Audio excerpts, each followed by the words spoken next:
చిన్నప్పుడు సమూయేలు గారు మందిరంలో పెరిగినట్టు స్టీవెన్ అయిన నేను కూడా చర్చిలో పెరిగిన వాడినానండి.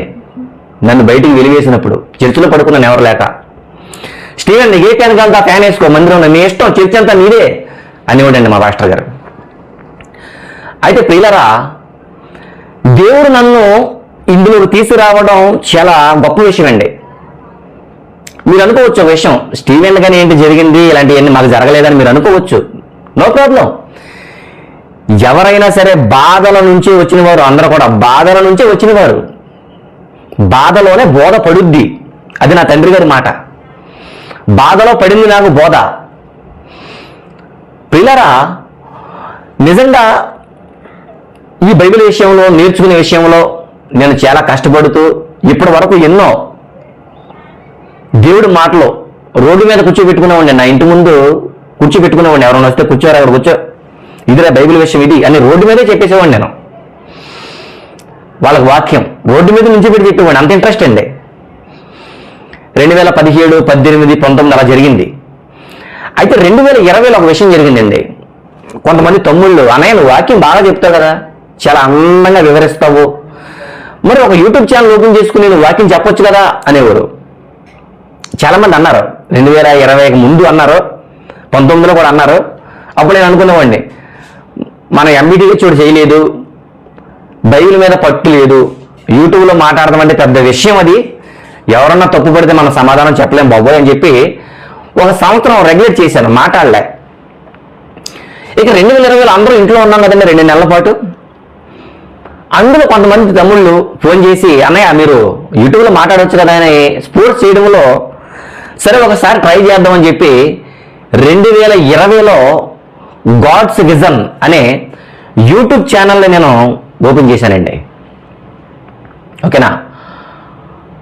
మొట్టమొదటిగా నా తండ్రి గారు నాకు నేర్పిన జ్ఞానాన్ని బట్టి, తాడేపల్లిగూడెం ప్రిన్సిపాల్ గారు సురేష్ రాజు అన్నయ్య గారు నాకు నేర్పిన విధానాన్ని బట్టి, నన్ను సరిచేసిన విధానాన్ని బట్టి వాక్యంతో మొట్టమొదటి ప్రసంగం ఆదాము నేల మంటి నుండి నిర్మించబడ్డాడా అనే టైటిల్తో ప్రారంభించానండి గాడ్స్ విజన్ యూట్యూబ్ ఛానల్. అయితే 2020 నుంచి ఆ టైటిల్ ప్రారంభించి ఎన్నో దేవుని విలువైన సంగతులను పరిశీలించి యూట్యూబ్లో మీ ముందుకు తీసుకొచ్చాను గాడ్స్ విజన్ యూట్యూబ్ ఛానల్ ద్వారా. అయితే ప్రియులరా, 2020 నుండి 2025, 26 వరకు, జస్ట్ బిఫోర్ 1 వీక్ ముందు వరకు సుమారు 500 వీడియోలు, దేవుని మాటలు, షార్ట్స్ అన్నీ కలిపి 500 వీడియోలుగా 2000 సబ్స్క్రైబర్లుగా చాలా అందంగా, చాలా క్లారిటీగా యూట్యూబ్ ఛానల్ ముందుకెళ్తుంది. అయితే ప్రియులారా, 2025లో 2022లో ఇంకో విషయం చెబుతున్నాను మీకు. 2022లో నేను ఒక పాట రాశానండి. పాట అనగానే మొట్టమొదట నాకు గుర్తుకొచ్చే వ్యక్తి కింగ్ జాన్సన్ విక్టర్ గారు, నా అన్నయ్య. నా అన్నయ్య అని చెప్పుకోవడానికి నేను చాలా గర్విస్తున్నానండి. ఎస్, ఎందుకంటే ఆయన నాకు చెప్పిన విధానం, బోధన విధానం, నాతో చేసిన స్నేహం, నాతో మాట్లాడిన విధానం ఒక రక్త సంబంధిలాగా మాట్లాడాడు ఆయన. ప్రారంభంలో నిజంగా నేను ఏ కవిత రాసినా, జయశాలి గారికి ప్రతి బర్త్డేకి ఒక కవిత రాసేవాడిని నేను. నా తండ్రి అంటే చాలా ఇష్టం కదండి. ప్రతి సంవత్సరం, ఇప్పుడు 71వ సంవత్సరంలో మొట్టమొదటి కవిత రాశానండి. అంతకుముందు చిన్న రాసేవాడిని, కానీ అవి జస్ట్ యూట్యూబ్ వాట్సాప్లో పంపించేవాడిని అంతే. అయితే 71వ సంవత్సరం డాడీ గారికి, 71వ సంవత్సరంలో ఒక పెద్ద కవిత 30 లైన్లు రాశానండి. అది చదివారండి జాన్సన్ విక్టర్ గారు.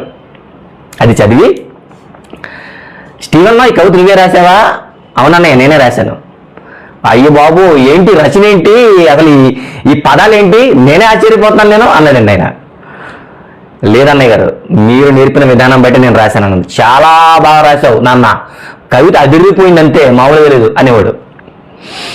మరలా అప్పుడప్పుడు జాన్సన్ గారు అనేవారు, నీలో కూడా ఉంది, నీలో కూడా ఉంది, నువ్వు అబ్రహాం వంశస్థుడివే అనే మాటలో నాకు చాలా ఆనందాన్ని ఇచ్చి, నిజంగా ఆయన మాటల వల్ల నేను చాలా ఇన్స్పైర్ అయ్యాను పాటల విషయంలో. నేను కొన్ని పాటలు పాడినప్పుడు స్టీవెన్ అసలు నీ పాటలు బాలేదు అసలు అనేసాడు ఆయన. చాలా బాధపడ్డానండి. ఏంటి అన్న ఎలాగన్నారు జాన్సన్ విక్టర్ గారు, పాట బాలేదా అని అన్నారు. నిజంగా దేవుని జ్ఞాపకాలలో పాట పాడినప్పుడు అసలు ఆ పాట బాగా పాడు చేస్తూ పాటను అన్నారండి. ఏంటి పాట పాడు చేయడం ఏంటో ఆలోచించానండి. సరే ఓకే, ఆ గొడవ వదిలిపోయింది. తర్వాత లోకాలను కలిగించిన దేవుడు పాట వినిపించానండి ఆయనకి. ఎక్కడ పాలకొల్లు మీటింగ్ వచ్చినప్పుడు గంధం చిన్నబాబు గారి మీటింగ్లో ఆయన ముందు నాకు పాటకు అవకాశం వస్తే లోకాలను కలిగించిన దేవుడు పాట పాడాను. నిజంగా పాట పాడినప్పుడు జాన్సన్ గారు నచ్చిందంటావా అయ్యి బాబు ఎలా ఉండేదో ఏంటో అని భయపడిపోయిన పాట పాడుతూ కూడా. పక్కనే ఉన్నారు ఆయన, మరి సింహంలా ఉంటారని ఆయన జుట్టు ఆయన కూడా. నిజంగా ఫోన్ చేశాను అన్నయ్య గారికి మీటింగ్ అయిపోయిన తర్వాత. అన్నయ్య గారు పాట ఎలా ఉందంటే, అస్సలు బాగోలేదు నాన్న, అసలు పాట అస్సలు బాగాలే, దెబ్బేస్తావు పాట విషయంలో అన్నాడండి. మరలా బాధండి, అసలు ఏది బాగోలేదు అన్నయ్య, ఏంటి నా ప్రాబ్లం ఏంటి చెప్పండి అన్న.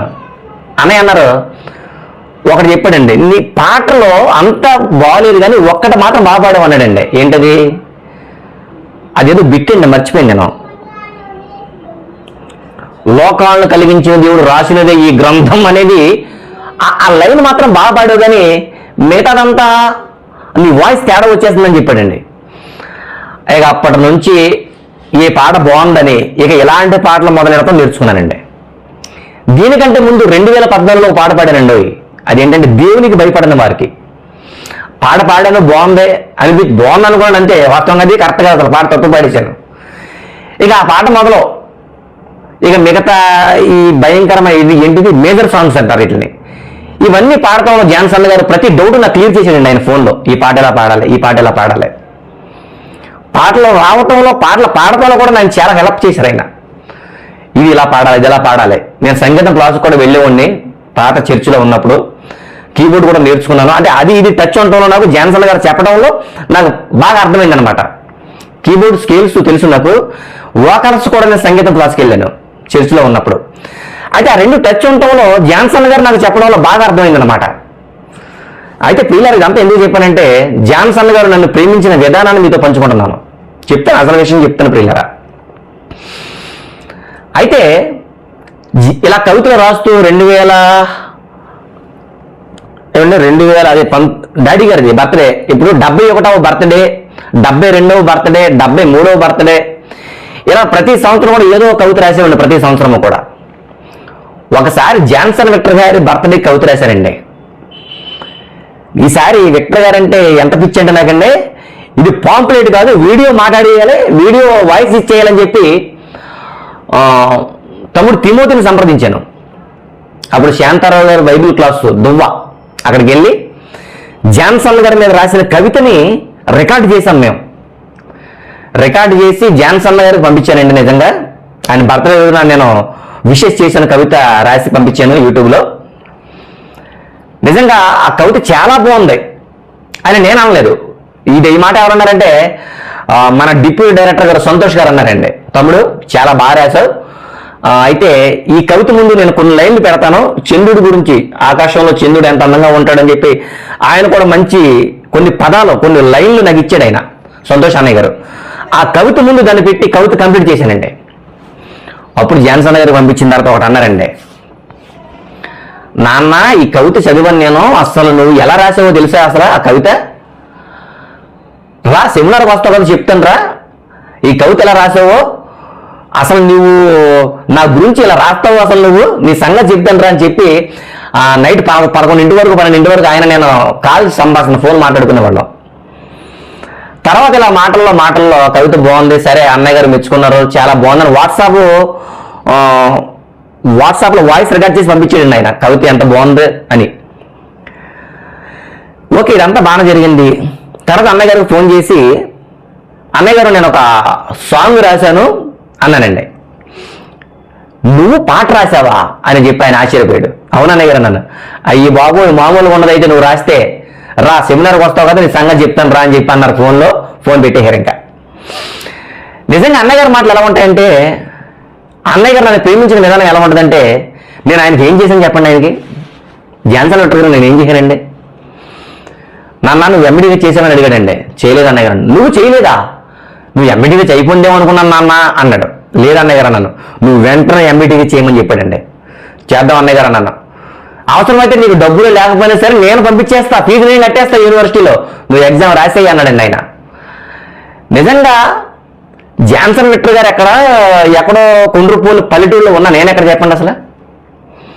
ఆయనేమో ప్రపంచవ్యాప్తంగా BOUI India international universities joint director ఆయన.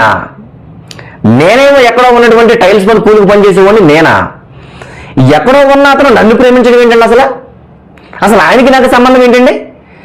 ఇదేనండి దేవుని సంకల్పం అంటారండి దీన్ని. దావీదు గారు చూసారా, క్యారేజీలో ఉండడానికి వచ్చాడు, యుద్ధం చేసేలా చేశాడు దేవుడు, చక్రవర్తిని చేశాడు దేవుడు దావీదుని. క్యారేజీలు ఇచ్చేవాడు, క్యారేజీలు అమ్మాయిలకి ఇద్దామని వచ్చాడు పాపం, గొలియాతను పడగొట్టిచ్చాడు. అంటే మనం అనుకున్నాయని జరగవు. నిజంగా జాన్సన్ గారు ఎవరిని ప్రేమించాలి చెప్పండి?